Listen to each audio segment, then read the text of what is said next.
tal? ¿Cómo les va? Muy buenas noches, jornada de día martes. Ya estamos al aire aquí en Vía Pública, en Canal 24 Horas, en una jornada que nuevamente ha estado marcada, muy marcada diría yo, por la política, porque la Comisión Revisora rechazó este martes la acusación constitucional en contra del ministro de Educación, Marco Antonio Ávila. De esta forma, la acusación llegará con un informe negativo a la sala, un informe que en todo caso no es vinculante, pero sirve como un insumo para el resto de los parlamentarios. La Comisión de Diputados, encargada de analizar el libelo en contra del secretario de Estado, votó el informe de recomendación que finalmente se rechazó por 3 votos contra 2. Los diputados Tomás Hirsch, Juan Santana y Héctor Ulloa votaron en contra, mientras que a favor estuvieron los diputados de oposición Gloria Navellán y también Miguel Ángel Becker. Uno de los temas que por supuesto marcó esta acusación constitucional y también este día martes, fueron los dichos de la diputada María Luisa Cordero, quien agredió verbalmente a Ávila tratándolo de pervertido y aseguró que la acusación no tiene que ver con las platas de la Junaep, sino que con una incitación a la precocidad sexual. Dichos que obviamente han causado mucha polémica, muchos comentarios, incluso la parlamentaria va a ser pasada a la Comisión de Ética de la Cámara de Diputados. Comienza aquí Vía Pública.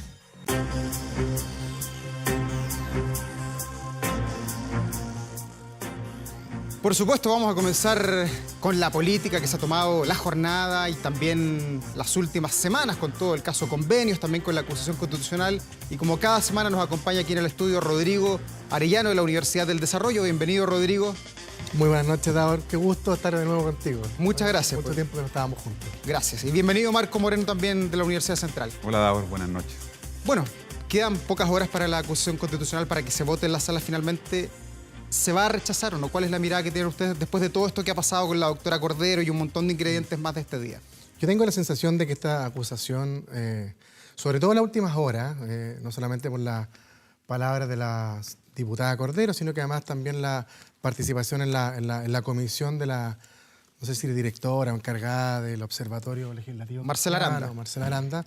De alguna forma le dieron sustento a un argumento que venía planteando el gobierno hace ya a comienzos de la acusación, que esto tenía que ver sobre, en el fondo, la sexualidad o el comportamiento o la mirada sexual que tiene el ministro, desvirtuando, creo que yo, una de las razones fundamentales, que es de alguna otra forma la gestión de un ministerio o las eventuales características, complicaciones que pueden tener dentro de las infracciones constitucionales que están establecidas para ser acusado. Entonces, si bien hace 24 horas, en el contexto que estábamos, era incierto el resultado, yo tengo la sensación que esta última hora estos dichos han enturbiado el ambiente, de alguna forma ha beneficiado la postura del ministro y del gobierno en ese sentido, en fondo dándole la razón a los argumentos originales.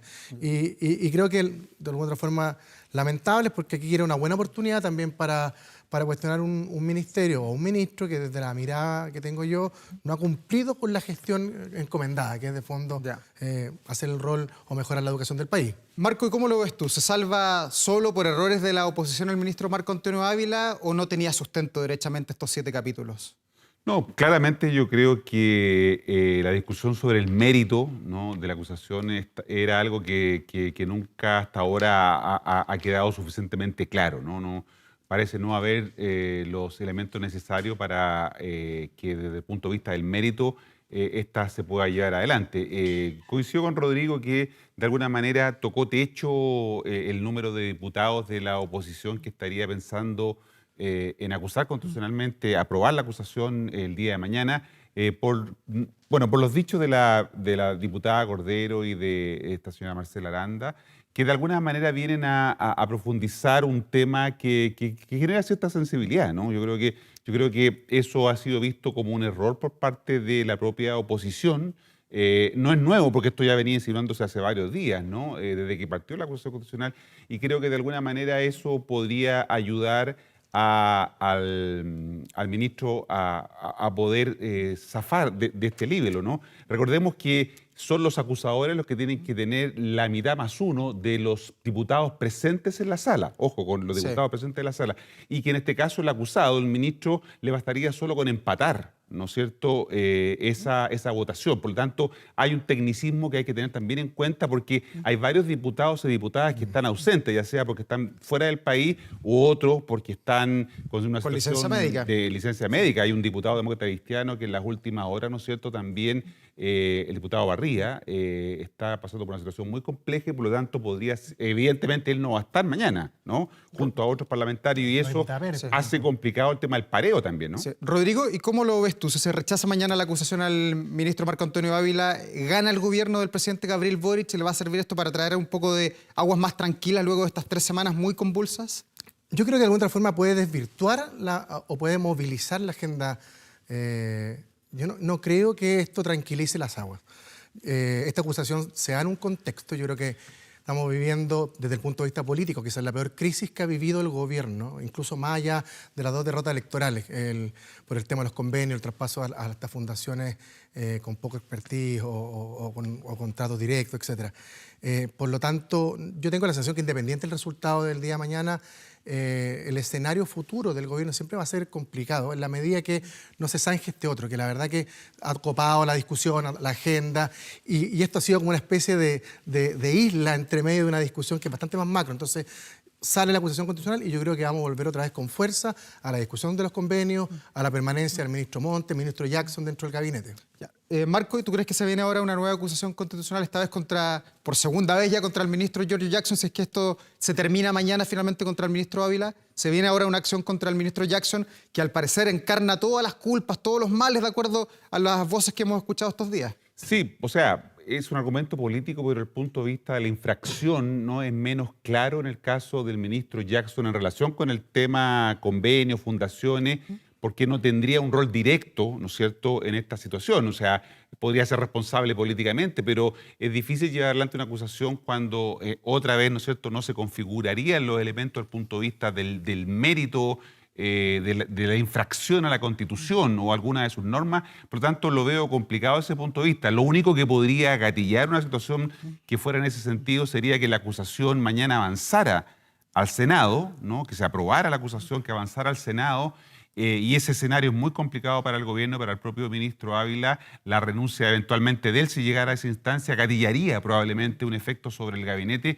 y ese podría ser una oportunidad para que el ministro Jackson pudiese, ¿no es cierto?, dar un paso al costado. Él ha dicho que no, pero evidentemente yo creo que el presidente Boric no tiene la dependencia que se cree ver respecto de la figura de Jackson sobre él, ¿no? No es el caso Ginspeter, Piñera o Peñailillo, Bachelet. No estamos hablando, creo que de eso, a pesar de que es un compañero de ruta. O sea, tú dices que puede cortar esa relación. Yo creo que ya la cortó en otra oportunidad. O sea, haberlo sacado del Ministerio de la Presidencia y haberlo llevado al Ministerio de Desarrollo Social fue la primera desvinculación que hace Boric de Jackson. Entonces no lo veo como una cuestión tan determinante si tuviera que sacarlo del gabinete en esta oportunidad. Ya, pero convengamos que siguen ambos con oficina al interior del Palacio de la Moneda. Estarán un poquito más distantes probablemente, pero la relación interior del Palacio de la Moneda me imagino que continúa. Ahora, desde ese punto de vista, Rodrigo, ¿tú crees que el presidente Gabriel Boric puede seguir gobernando arrastrando este problema ya durante 3 semanas o hay que ponerle punto final de alguna manera ahora ya?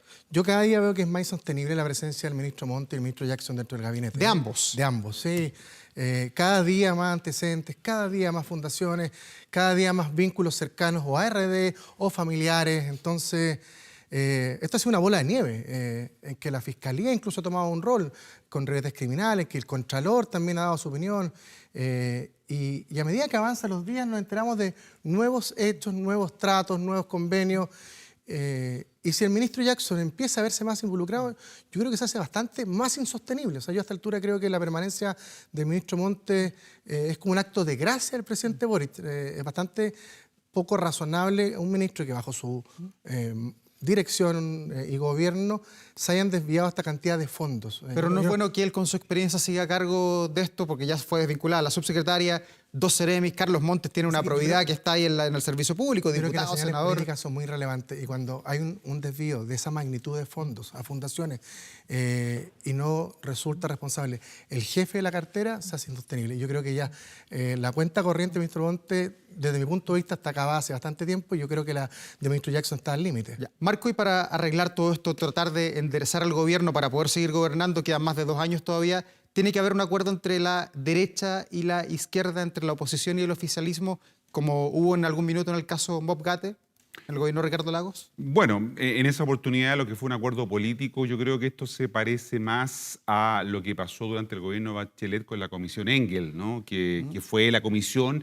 la que de alguna manera intentó resolver el tema con una legislación en relación al financiamiento de la política y el funcionamiento de los partidos políticos. Aquí se optó ese mismo camino, no el camino de Mobgate, que fue un acuerdo político, ¿no? Sino que de alguna manera se desvió o se derivó esto hacia un espacio de solución técnica por la vía de una comisión de expertos, ¿no? Y por lo tanto creo que eso todavía no ha logrado arrancar con mucha fuerza. La comisión se instaló la semana pasada, pero hasta ahora no ha tenido un rol muy significativo, porque claro, la crisis todavía está en desarrollo, no se sigue profundizando efectivamente. El Consejo de Defensa del Estado hoy día decidió, ¿no es cierto?, hacerse parte de la investigación y por lo tanto tenemos otro actor involucrado, lo que hace todavía más difícil lo que pueda pasar con el desenlace de la crisis, ¿no?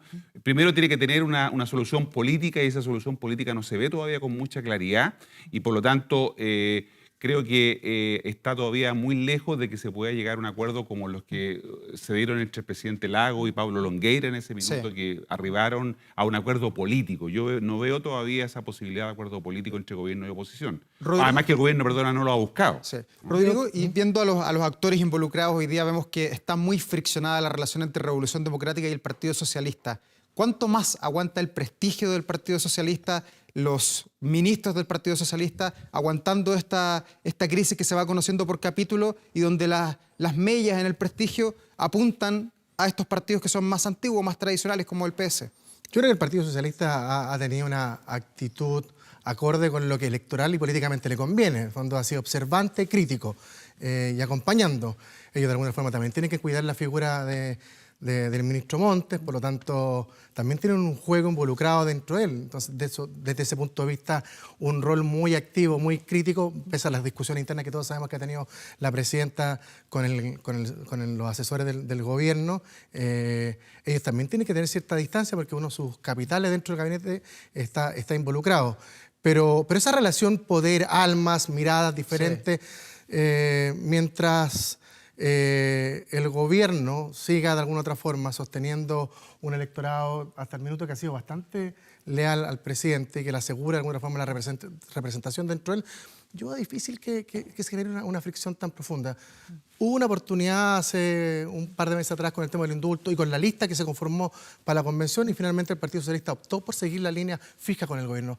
No creo que esta sea la oportunidad en que se tomen un camino propio o se acerquen más a la mirada del PPD, que en eso ha sido mucho más crítico y ha tomado caminos independientes en esta relación con el gobierno. ¿Y cómo lo ves tú, Marco? ¿El PS cuánto más aguanta? Yo diría que hay un riesgo en que el gobierno siga paradojalmente manteniendo una base de apoyo dura, ¿eh? Y el riesgo está en que el gobierno se ve imposibilitado de hacer algo, porque tiene una base dura que lo está apoyando, ¿no? No fue lo que pasó con Piñera. Recordemos que Piñera, la derecha soltó a Piñera y Piñera llegó a tener 6% de aprobación, ¿no? La más baja aprobación que ha tenido el presidente, porque la derecha justamente lo dejó caer. En este caso hay una aprobación dura de alguien de un sector que está dispuesto a aceptar cualquier cosa, no solamente lo de las fundaciones, sino que cualquier cosa, y eso paraliza al gobierno, porque el gobierno no puede tampoco tener iniciativa, porque sabe que hay un sector duro que lo va de alguna manera a seguir apoyando, y eso genera una situación compleja para el gobierno. El Partido Socialista creo yo que está poniendo una línea roja, en todo caso, con el tema del ministro Montes, ¿no? No creo que sea fácil para el Partido Socialista ceder la figura de un rostro emblemático como es el actual ministro, como tú decías, diputado, senador, con una trayectoria que se vería mancillada, ensuciada, ¿no es cierto?, si tuviera que salir de esta forma del gabinete. Por eso que el Partido Socialista está en una posición bastante más dura de lo que suponemos y eso le genera más problemas al gobierno, más incluso, como decía antes, que el propio Jackson. Yo creo que es más complicado para el presidente sacar a Montes que sacar al ministro Jackson, por lo que te señalaba antes. Oye, Rodrigo, Marco, de pronto uno ve en las crisis, la política y otras crisis que hay que dejar que entre un poco de aire para que se amortigüen los pensamientos, para que todos reflexionen. desde ese punto de vista, ¿va a ayudar en algo que en las próximas horas el presidente Gabriel Boric inicie esta gira a Europa durante 10 días, donde va a estar, nos imaginamos, monitoreando el país, pero a distancia, no va a estar ahí como un incumbente en Palacio? ¿Va a ayudar esto a quitar las aguas o no? Los tiempos de la política siempre son ingratos e injustos a veces. Y bueno, va a depender mucho de lo que pase mañana, como dice Marco, si es que se aprueba la acusación contra... De la caída, eventual caída. Efectivamente, contra el ministro de Educación. Va a dependerse en los próximos días nuevas fundaciones vinculadas. Y en eso uno entiende también las relaciones internacionales, pero yo tengo la sensación de que si esto se recrudece, se acusa constitucionalmente, pasa al Senado, el gobierno va a necesitar liderazgo. Y en este momento yo creo que el gran liderazgo que ha tenido el gobierno por ausencia de los otros actores ha sido el presidente Boric. Entonces, este aire eventualmente para él puede complicar incluso mayormente a su gobierno y a su coalición. Entonces, injustos son los tiempos de la política. ¿Cómo lo ves tú, Marco? ¿Ayuda el viaje del presidente Boric, que hay que hacerlo, es parte de su función como jefe de Estado? Sí, el presidente se va a ir sabiendo lo que pasó con la acusación, porque viaja por la tarde y esto se debería resolver a las 10 de la mañana o por ahí, por ese horario. Por lo tanto, ya se va con esa idea. Hoy día la tecnología permite estar muy conectado en cualquier momento con lo que pueda estar sucediendo. Evidentemente, y nosotros somos medios provincianos de repente, porque esta idea de que cómo va a viajar si hay una crisis. En realidad los gobiernos siempre tienen crisis política, no hay ningún gobierno que no tenga experimentado una crisis política y por lo tanto aquí lo que debe seguir funcionando es el Estado. Y una de esas funciones del Estado son las relaciones exteriores. Esta visita que va a hacer el presidente a 4 países, España, Francia, Bruselas y Ginebra, son muy importantes para nuestras relaciones exteriores y por lo tanto creo que si bien es cierto... pues el presidente va a estar cumpliendo con estas funciones, va a estar muy conectado con lo que esté pasando en Chile y probablemente diseñando escenarios posibles dependiendo de lo que ocurra mañana con la acusación constitucional. Si la acusación constitucional sigue y sortea la Cámara de Diputados y pasa al Senado, es un escenario que el presidente va a evaluar probablemente para tomar decisiones a su regreso y por lo tanto habría que estar expectante respecto de eso. Sí, dos comentarios pequeños. Sí, yo me acordaba de las crisis que el presidente Macron en Francia está con un problema grande, Pedro Sánchez en España también, y ambos están en la OTAN, participando ahí en la cumbre. Claro, es una de las crisis más profundas que le ha tocado al presidente Boric. Y solamente recordar que tuvimos un escenario similar hace unos meses atrás con una ministra de Relaciones Exteriores que le tocó, por mala suerte, estar en su periodo de vacaciones y finalmente le costó la salida. Por eso te digo que a veces los tiempos de la política son injustos y los liderazgos, cuando lo requieren en crisis, son liderazgos que tienen que estar presentes. Oye, política ficción, pensando en lo que ustedes conocen de cómo se mueve la política en nuestro país. ¿Quién va a ser el próximo presidente de la Cámara de Diputados? ¿Se puede anticipar, Marco? ¿La DC, el PC? Yo creo que la democracia cristiana hoy día tiene una mejor opción, dado que los votos de este partido son muy importantes para el gobierno en la tramitación de 2 reformas clave, como es la tributaria y la de pensiones. Ya la DC señaló que tiene que haber respetarse también un acuerdo administrativo donde en esta oportunidad le correspondería a la democracia cristiana, porque hubo un enroque entre medio, como ya sabemos, ¿no es cierto? Se adelantó. Vlado Milošević, que estaba para el 4º periodo, pasó al 2º periodo. Entonces, de alguna manera creo yo que la democracia cristiana hoy día debería tener la mejor opción para poder presidir la Cámara de Diputados, pero no tiene los votos. No tiene los votos y el Partido Comunista está haciendo una presión muy fuerte respecto del Frente Amplio, que es el que va a tener que tomar una decisión en este caso. Ya. ¿Cómo lo ves la tú, pole Rodrigo? position yo creo que la corre la democracia cristiana, pero efectivamente estas complejidades internas que vive el Frente Amplio con el Partido Comunista... ¿Depende de mañana también si la DC da todos sus votos? Sí, yo también creo que está condicionado. En el fondo, si la democracia cristiana se cuadra mañana en completo a favor del ministro, está mucho más cerca de tener la presidencia de la Cámara que de lo que estaría hoy. Ya. Pero la fragmentación que hemos visto en el Congreso y la falta de acuerdo en muchos temas puntuales que ha mostrado el oficialismo pueden dar espacio también para que suceda algo de lo que pasó en el Senado, que finalmente tuvieron que llegar a algún acuerdo. Claro, ahí las mayorías son diferentes, pero un acuerdo entre oficialismo y oposición para compartir. ¿Pero qué te hace pensar, Rodrigo, que el Partido Comunista va a entregar la opción de presidir la Cámara de Diputados pensando en que lo vemos muy activo, sobre todo en este año 2023, donde se están conmemorando los 50 años del golpe de Estado? Vimos todo lo que pasó con Patricio Fernández y se habla de un resurgimiento del PC con mucho vigor, con mucha fuerza. O una pasada de cuenta al PC por tratar de alguna otra forma una figura cercana a lo que es la exconcertación, haberlo de alguna forma cancelado en la gestión que estaba haciendo también dentro de la celebración o conmemoración de los 50 años. No descartemos eso también. ¿Cómo lo ves tú, Marco, a propósito de los 50 años del golpe de Estado? ¿Vamos bien encaminados o ya está todo más o menos dicho quiénes van a participar y cuál va a ser el estilo de la reflexión? Es que no, respecto de lo que pasa con la Cámara, no depende tanto del PC, sino que depende del Frente Amplio, ¿no? La decisión hoy día está en el Frente Amplio, por lo tanto va a depender un poco de si el Frente Amplio considera que los apoyos de la democracia cristiana mañana, ¿no es cierto?, van a estar y por lo tanto por una cuestión de reciprocidad estarían apoyando a la democracia cristiana. No sabemos si eso va a ocurrir, pero yo creo que el Partido Comunista ya no depende tanto de ellos, ¿no?, la decisión, sino que de otros actores que también están jugando sus cartas. Bueno, vienen días y sobre todo horas decisivas, así que estaremos muy atentos. Rodrigo, Marco, muchas gracias por acompañarnos aquí en Vía Pública como cada semana. Muchas gracias, Tavo. Gracias. Que estén muy bien, buenas noches.